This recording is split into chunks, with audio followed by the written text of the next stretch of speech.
누구니이까? 주와 같이 거룩함으로 영광스러우며 찬송할 만한 위엄이 있으며 기이한 일을 행하는 자가 누구니이까? 주께서 오른손을 드신즉 땅이 그들을 삼켰나이다. 주의 인자하심으로 주께서 구속하신 백성을 인도하시되 주의 힘으로 그들을 주의 거룩한 초소에 들어가게 하시나이다. 아멘. 오늘 본문은 이스라엘 백성들이 홍해를 건너고 애굽 군대가 수장된 이후에 하나님께 드리는 찬양의 노래입니다.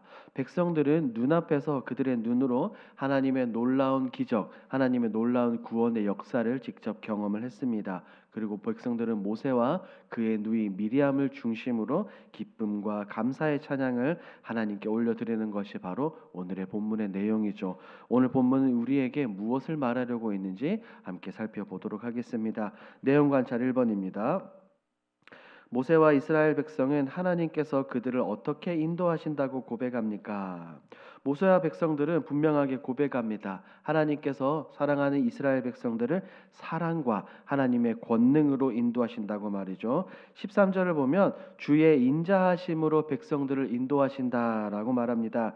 여기서 말하는 인자함이란 하나님의 사랑과 하나님의 신실하심을 나타내며 백성들을 인도한다는 것을 의미합니다. 그리고 하나님은 이 사랑한 이스라엘 백성들을 하나님의 산, 즉 하나님께서 임재하시는 곳으로 인도하시고 그들에게 안식을 주시며 거할 곳을 마련하신다라고 말합니다.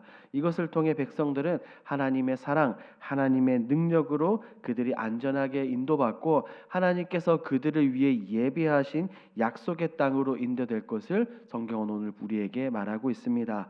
2번을 봅니다. 이방 나라는 하나님께서 이스라엘에게 홍해의 기적을 일으키셨다는 소식을 듣고 어떻게 반응합니까? 이방 나라들은 이 홍해를 건넌 사건, 애굽 군대가 수장되었다는 소식을 듣고 두려움과 떨림으로 반응을 합니다. 특별히 14절 말씀을 보니 이스라엘의 영원한 대적이라고 말할 수 있는 블레셋 역시 이 소식을 듣고 두려움에 사로잡히고 그들이 고통을 느낍니다. 그래서 이 블레셋 사람들도 하나님을 두려워하게 되죠. 블레셋뿐 아닙니다. 에돔의 방백들, 모압의 다른 성들도 두려움에 떱니다. 하나님께서 베푸시는 능력이 너무나 크기 때문에 최종적으로 이스라엘 백성들이 들어가야 될 가나안 땅, 가나안에 있는 사람들 역시 낙담한다라고 말합니다. 그냥 무서워 두려워 떠는 것이 아니라 그들의 마음이 돌같이 굳어버린 상태가 됩니다. 아무것도 하지도 못하는, 엄두조차 내지 못하는 것을 의미합니다. 이렇게 하나님이 이스라엘을 위해서 행하신 기적들로 인해 주변 민족들에게 강력한 경고와 두려움의 표적이 되었음을 분명하게 말하고 있어요. 연구와 묵상을 봅니다. 모세는 왜 하나님께서 이스라엘을 주의 기업에 산에 심으신다고 표현합니까? 모세가 이렇게 표현한 이유는 다른 것이 아닙니다. 하나님께서 사랑하는 이스라엘 백성들을 하나님의 거룩한 초소와 영원한 안식처로 인도하신다는 상징적인 것을 우리에게 말하기 위해서예요. 여기서 심는다는 표현은 어떤 표현입니까? 나무를 심어 뿌리를 내리게 하는 의미로서 더 이상 흔들리지 않는 안정감, 그리고 영속성을 상징하는 것이죠. 하나님은 백성들을 인도하시되 그냥 한순간만 인도하는 것이 아니라 앞으로 그들의 모든 영원한 날, 영원히 그들을 인도하신다는 겁니다. 그렇기 때문에 백성들이 결코 흔들리거나 결코 뽑히거나 하지 않도록 굳게 잡아주시는 겁니다. 성경에서 계속해서 고백하는 것처럼 하나님은 백성들의 든든한 의지가 되어주시고 백성들의 방패가 되어주시는 겁니다.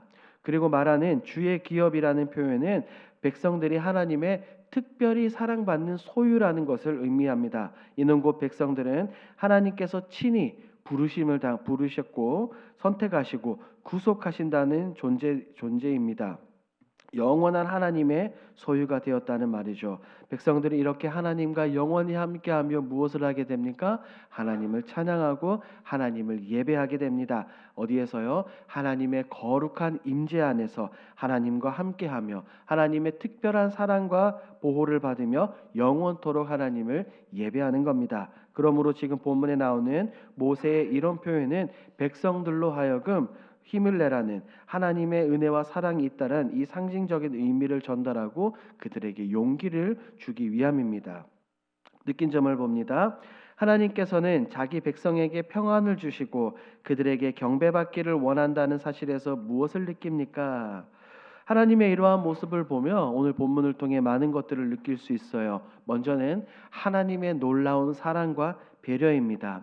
하나님은 사랑하는 백성들이 고난과 불안에 떠는 것을 원하지 않습니다. 고난과 불안에서 벗어나 안식과 평안을 누리기를 원하시기에 백성들과 오늘을 살아가는 우리에게 하나님이 직접 진정한 샬롬을 우리에게 허락하시는 겁니다. 우리가 하나님의 임재 속에서 쉼을 얻고 안식할 수 있다는 사실에서 하나님의 사랑과 배려가 얼마나 큰지 먼저 깨닫게 되는 겁니다.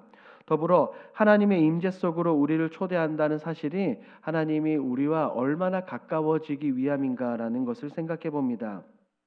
일종의 하나님의 초대와 같은 것이죠. 하나님은 우리가 하나님께 나아가 경배하며 하나님의 크신 영광 아래 살며 누구도 줄 수 없는, 사람이 줄 수 없고 세상이 줄 수 없는 진정한 평안, 샬롬을 누리기를 원하신다는 겁니다.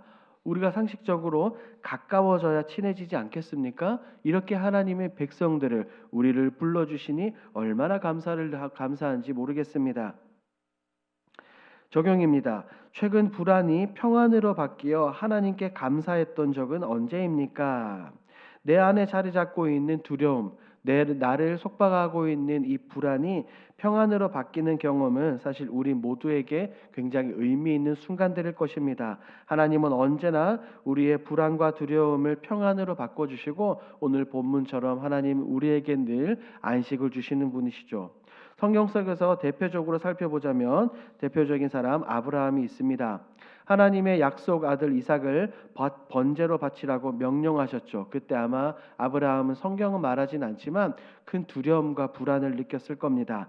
하지만 하나님의 신실한 약속을 의지하여 산으로 올라가 이삭을 진짜로 바치려고 했을 때 그 순간 하나님은 수량을 준비해 두셔서 이삭을 대신해 제물로 드리게 하셨습니다.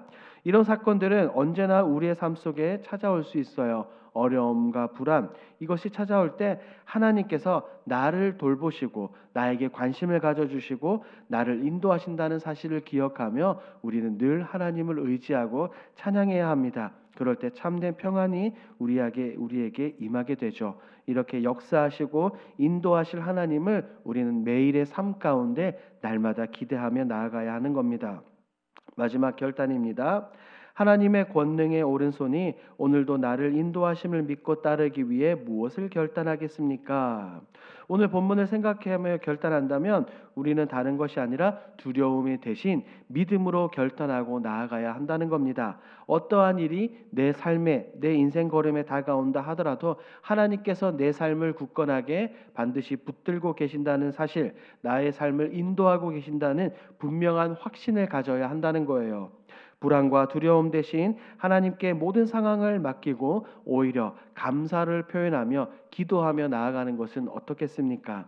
하나님께서 내 삶에 행하시는 은혜와 보호하심을 믿고 감사를 표현하며 오늘 하루를 넘어 우리의 모든 인생 여정길 가운데 오직 하나님만 의지하시는 저와 여러분들이 되길 우리 주님의 이름으로 축복합니다. 아멘.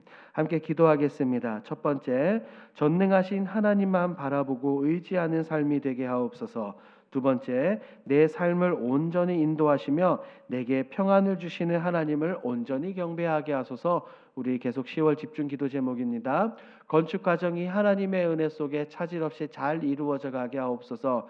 네 번째, 리모델링 이후 본당에 예배 드릴 때에 적은 자가 1000명을 이루는 축복과 역사가 나타나게 하옵소서. 이와 같은 공동 기도 제목으로 기도하시고 여러분들이 가지고 오신 개인 기도 제목으로 자유롭게 기도하시다가 돌아가겠습니다. 우리 주여 힘차게 부르짖고 기도합니다.